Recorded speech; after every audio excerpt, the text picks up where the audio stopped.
Então, um grande honor para mim da parte da celebração à noite de reconhecimento na ESNA da ajuda EPI para assinar a passantia, estágio de alunos da EPI para vir a realidade.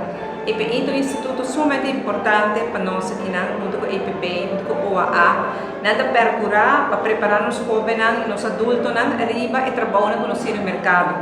Pero se não logra a passantia e a estágio, agora nós logramos os propósitos. E é algo importante para reconhecer stakeholders e partners para sostener a EPI dessa aqui.